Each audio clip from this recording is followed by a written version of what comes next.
Hello and welcome back to Kim's Cozy Corner. I'm Kim and it is the weekend again after another long week of working and doing other things, and it's time for us to get back in the garden and harvest some more vegetables.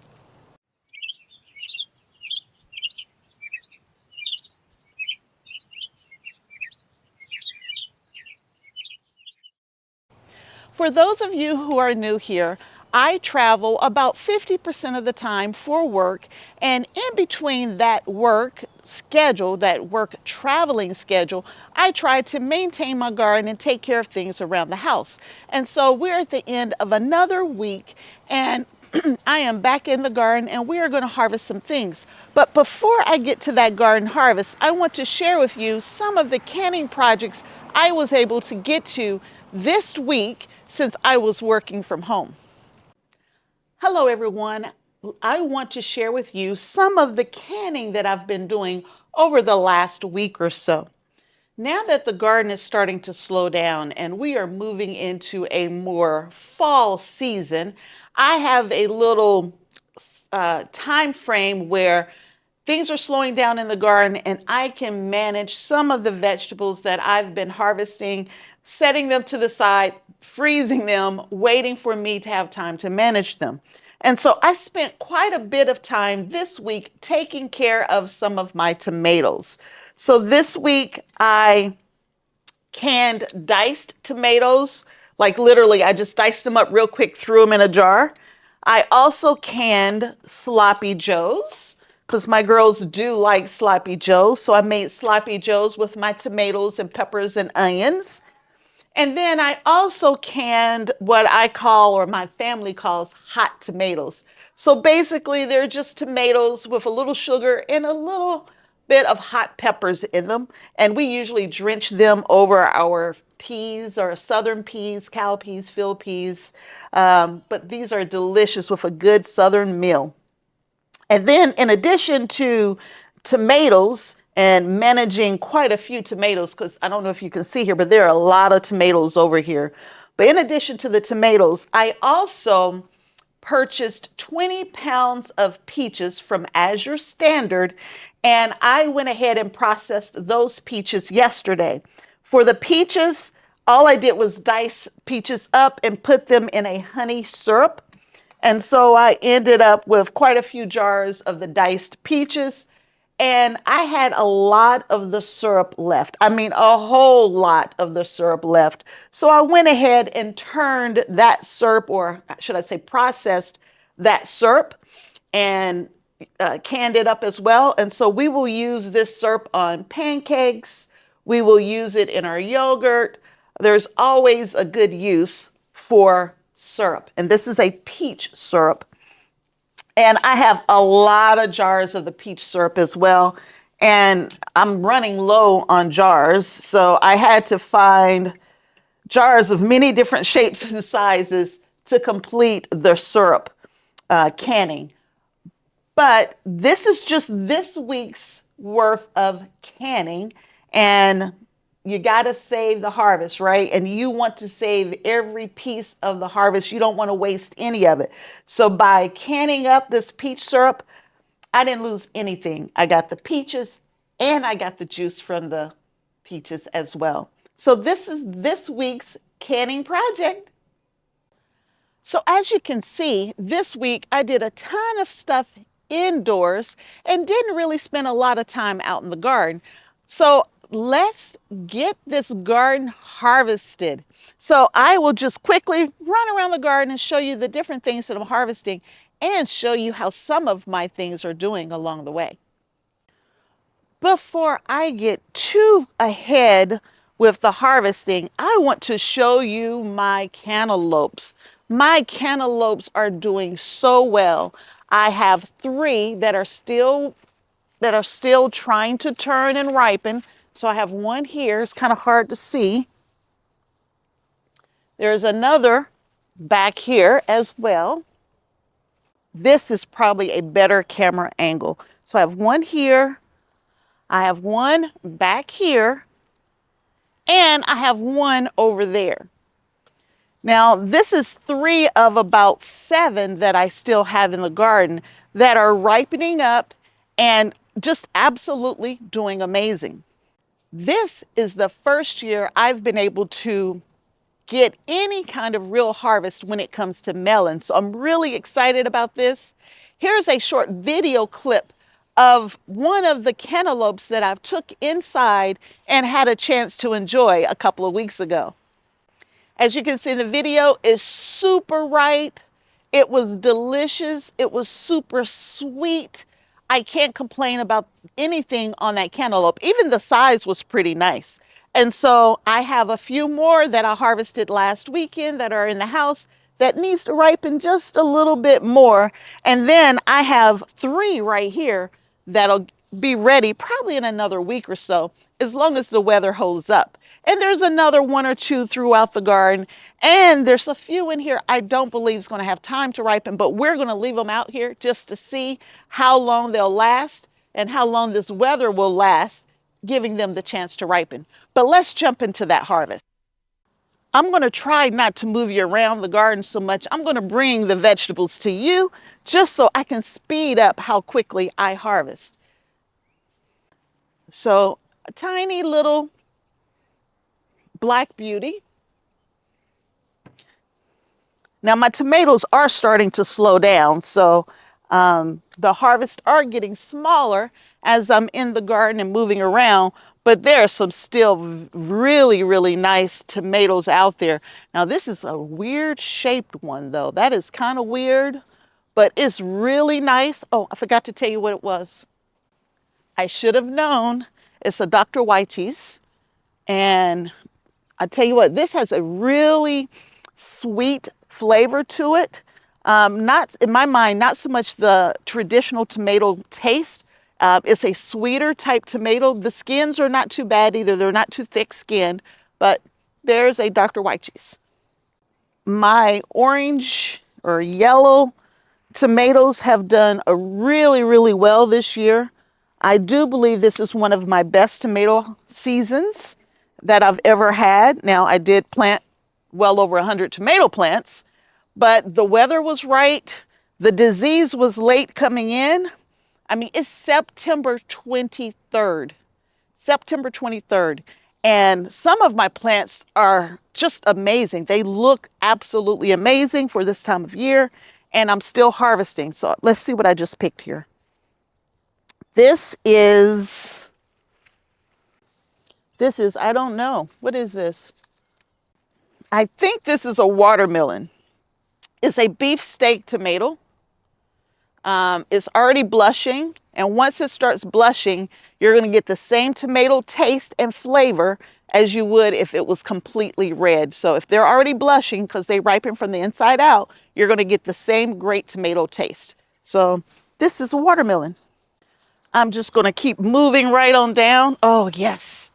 This one I am the most excited about. Let me figure out where it's coming from, though.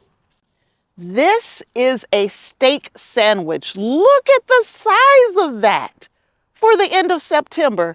I've been waiting on this one all week, and it's perfectly sized. It's got just a little bit of cracking on it, but it's going to make a beautiful tomato sandwich, and it's called steak sandwich, and it's supposed to be the size of a sandwich, and it is. Interesting enough, this is a steak sandwich as well. It's blushing. It's not as ripe as the other one, but it's still a very nice size. I want to just pan these tomatoes. I want you to see just how many tomatoes are still in here. There's probably 4 or 5 dozen, if not more, in this one bed of tomatoes. And so they are still trying to produce, they're trying to put on, and hopefully the season will hold out and I'll still get a really, really nice harvest from the rest of these tomatoes just in this one bed. All right, now this bed is a bed of paste tomatoes. I just turned off my irrigation, so there's a lot of water in the ground here. But these are my paste tomatoes over here. I still have a few of these coming in. These are Big Mama's paste tomatoes that are blushing. This says that it's a Gilberty paste, but it can't be. This has to be a pink oxheart. The Gilberty is a long paste tomato, not more of a heart shaped. Oh, it could be a big mama though. Yes, this is a big mama. Moving on down, I think the cucumbers are done. It's been a great long season of cucumbers. These cucumbers went in, I believe, in May. They've been producing for 4 months. I got a bumper crop this year of cucumbers. I am very pleased with the cucumber harvest. Now this year, I actually planted more pickling cucumbers than I did slicers because I can use them for multiple purposes. And my pickling cucumbers did better than anything. These are Wisconsin SMR cucumbers. Of all of my pickling cucumbers, they did the best. I believe it's a hybrid, but this cucumber has been amazing. All of the pickles that I've canned with these are extra crunchy as well. I will absolutely be adding these to the garden next year. Let me quickly show you one of my sugar babies. That's the only sugar baby I've ever grown that looks like I'm going to be able to harvest, and it's going to be sweet. So I'm going to leave that sitting there, but it's my only one watermelon that made it this year. And the vines are very healthy still. So hopefully I'll get a few more weeks on this and it'll be super ripe for us to enjoy. These are my medium heat peppers. And I know I had some in here that needed to, there we go. So we will harvest medium heat today. I try not to harvest my hot peppers and sweet peppers at the same time because I don't want to shock my family thinking they're getting something sweet and then they eat it and it's something super hot. We've had that happen before. And so I try to be extra careful.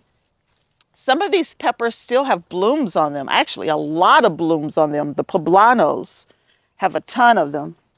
So these are all jalapenos right here, except for one.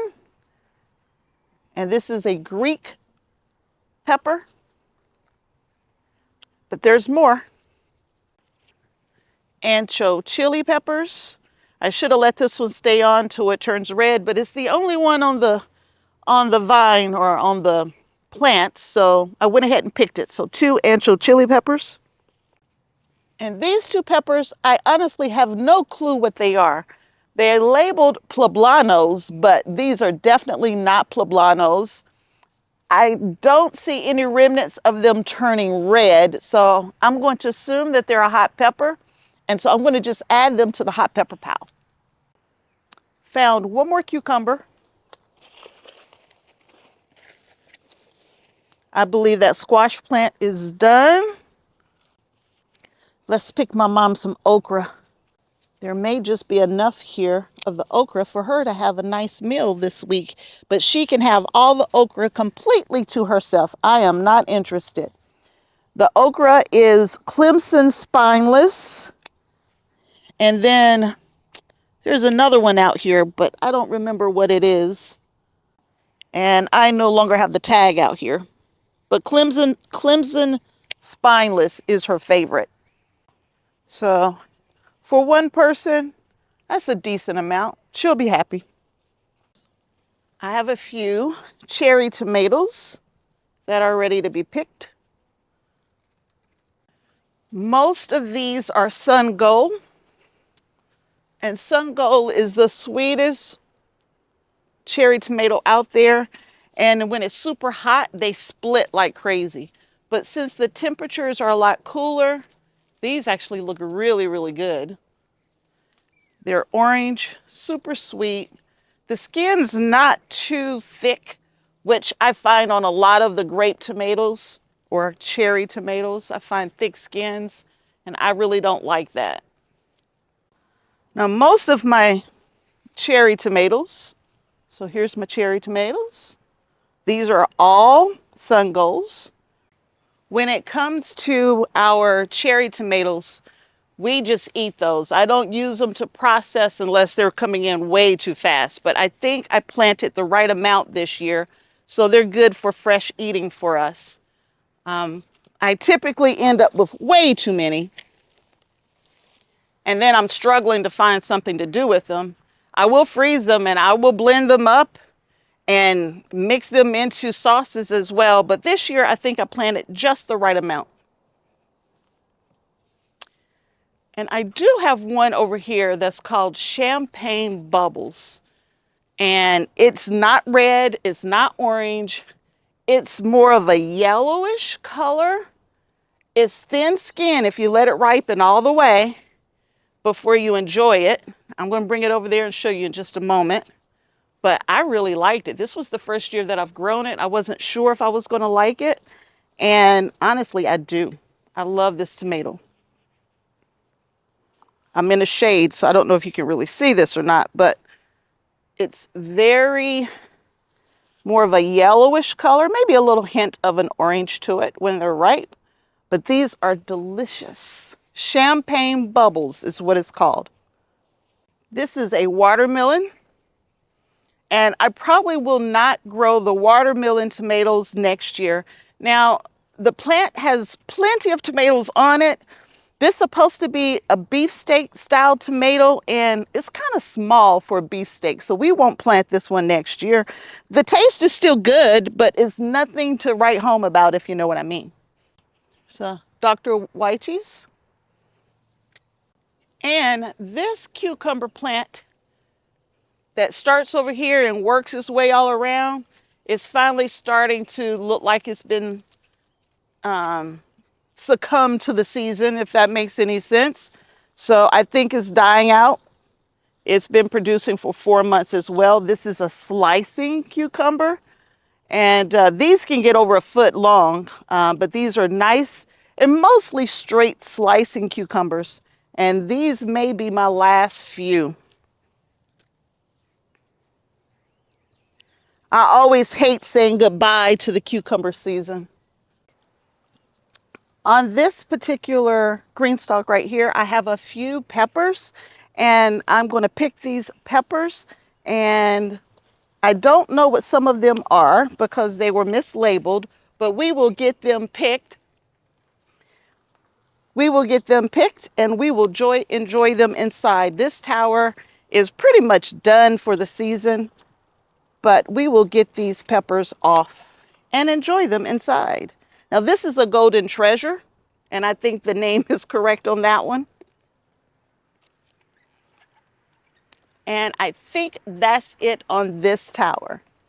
Okay, I think that's it for the vegetable harvest today. It's still coming in, but it's the end of September, so we really don't expect it to be too heavy of the summer vegetables. But this will take care of my family over the next week. If you enjoyed this video, please give me a thumbs up, subscribe to the channel, like, share, all of those good things, and I'll see you back here again real soon. Bye.